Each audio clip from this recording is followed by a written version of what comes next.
Simon, been a long time since you're at the Crows, but did you watch the showdown last night? And is there still a bit of feeling in it, I guess? Yeah, I did. Yeah, obviously, having 14 years there as a player, you watch those games, you know the rivalry, you know what it means to the state and the fans. And I had a few texts with Mark Williams last night around 28, 27. So there is that rivalry there, and it's great. It's one of those rounds this week where there is massive rivalry everywhere. You got Carlton and Collingwood tonight. You've got us playing the Cats on Saturday night. So it's a great round of footy. How have you treated the extended break? It's sort of been two back-to-back extended breaks you've had to deal with. Yeah, chance to get better at our game. Chance to train, chance to get better, and chance to implement some of the things that we're not happy with in terms of how we're playing. So, we've really looked at this week as a real opportunity to get better. Come up against one of the best teams in the competition, and at 7-0, they're a hard team to come up against. So we're looking forward to it. It's a perfect litmus test, I guess, like in that sense. If you want to, show that you're in the top 4 potential, this is the sort of game I imagine where you actually get to see where you're at. I think if you want to be one of the best teams in the competition, you've got to be good at all 3 phases, and that's what Geelong are. They're an unbelievable team in all 3 phases of the game, and that's the type of team that we want to be. And we know we're strong in a couple of phases. We need to get better in a few, but this gives us an opportunity. We've got 5 guys that have played less than 10 games, so we come up against a team that's well experienced, they're well drilled, they're good in all phases. We're excited about the opportunity. We're ready. We think we've trained to a level that will put us in a good position. And we're looking forward to putting on a performance for our fans. Not too often you play Geelong at the MCG, so we get that opportunity for our fans to come out and see a really exuberant team go up against the best. How would you describe Geelong's forward line? They get Gary Rowan back this week, and you've got Tom Hawkins, who hasn't scored many goals at all the last couple of weeks. Are they quite dynamic? How have you gone about planning for them up forward?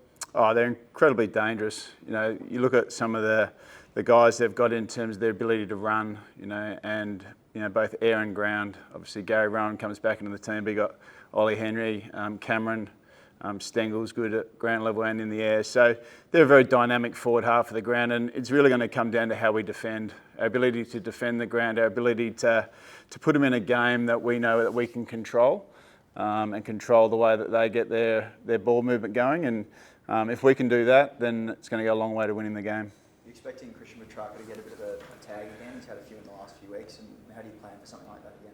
Yeah, look, we've been able to work our way through that the last 3 or 4 weeks. So we feel like now we've got some better strategies around how to help Christian and how to keep his influence in the game. And it's not going to be something that's just going to happen this week. It's going to happen right through the years. So we think we've been able to work on some things in the last 3 or 4 weeks to get him into a really good position. I thought last week he still had a big impact in the game against Richmond, which was great for Christian. So we feel like we've been able to put that into a good position. But there's no doubt, he's going to get attention. He's one of the best players in the comp for a reason. He has impact on the game. So we'll plan for that and make sure that we can maximise it not only for Christian but for our team. In terms of having a run with player, when you look at Tom Stewart's influence on that half-back line, do you look to maybe put someone to him and stand on his toe, I guess? He's a pretty good player, isn't he? We've got a plan for a number of their players. But what we do and make sure we have our system in place and our processes in place to play the game that we want. But he's someone that will certainly need to be mindful of. He has a huge impact in the game, as does Jeremy Cameron, as does Tom Hawkins, Brian Myers. You can go through a whole list of players, Blixarves, that have a huge impact in the game. So we've got to make sure that we're really sound and understand what we need to achieve and go after it. Smallest injury list in the competition, you've got Lockie Hunter in the emergencies this week. Was that a case of not being able to find room for him in the side, or do you think he just needs a bit more time? Just a little bit more time. He's still working his way back into his best form at VFL level.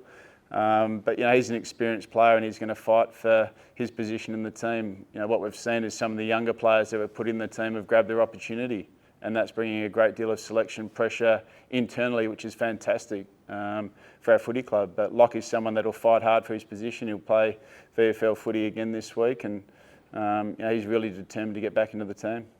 That was a pretty electric performance from Shane McAdam in the VFL last week. How much time do you think he needs to build up a block of footy before you can bring him into the side?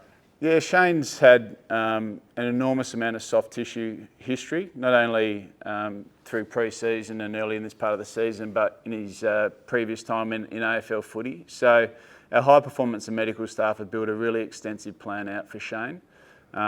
And part of his process was to make sure he had 2 or 3 games under his belt in a lead into being available for selection. So he's still a few weeks away. He played 3 quarters in the VFL last week. We'll increase that to a full game, and then there's a short turnaround the week after. So he won't be available for a few weeks. But what we are is we're incredibly excited about what he delivered at the VFL. He's going to be a really important player for us. He's exciting for our supporters, but we just need to be patient. Dan Turner was fantastic last week. Do you feel like you found one there, and what's your messaging been to him through the week to sort of keep him on the roll? Just keep doing what you're doing. He's an exciting talent for us. He's got good speed. He's got good aerial. But for Dan, it's really been about just making sure he's stacking days and stacking weeks in terms of his training, and that's all he can do. He's been fantastic throughout the whole pre-season and be able to do that. He's embraced his new position, and he's put himself in a position where he's got an opportunity to really build a really strong career. So it's really just about doing that day after day, and we're excited by that. How big a week is it for Max? It felt like Carlton got a fair bit of reward out of maybe trying to work over Stanley physically, like in terms of winning that first ball at the contest. Yeah, they've had some really good duels, those two in the last few years. So I know it's a team that Max looks forward to playing against. He's had some really good games and some high-level impact. So he's excited about playing against some of the good ruckmen in the competition. And Stanley's one of those. He challenges. He can run, as can Max. So it's going to be a good battle. Skills by foot on the agenda over these 10 days, or do you write off Richmond that first half as an anomaly? Yeah, look, when you review the tape, it was both teams, in that first half. But certainly for us, it's been on the agenda.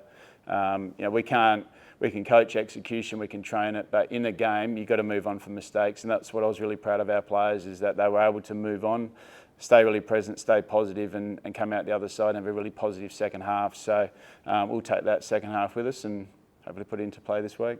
What did you make of the moment of silence before the game last night? What happened before every match across the weekend?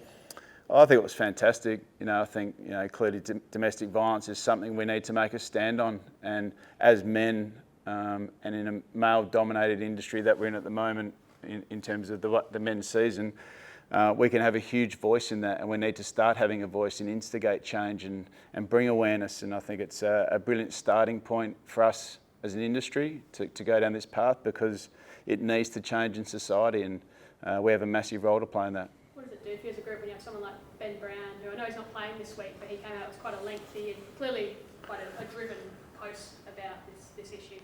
Yeah, look, we have a lot of players that are passionate about it, and so they should be. It's something that needs to change. The stats are wrong, and it's a society thing we need to make change on. And Ben's one of those people who's incredibly passionate about it, and he has been for a long time. And we will get him behind that and support that and be as passionate with him.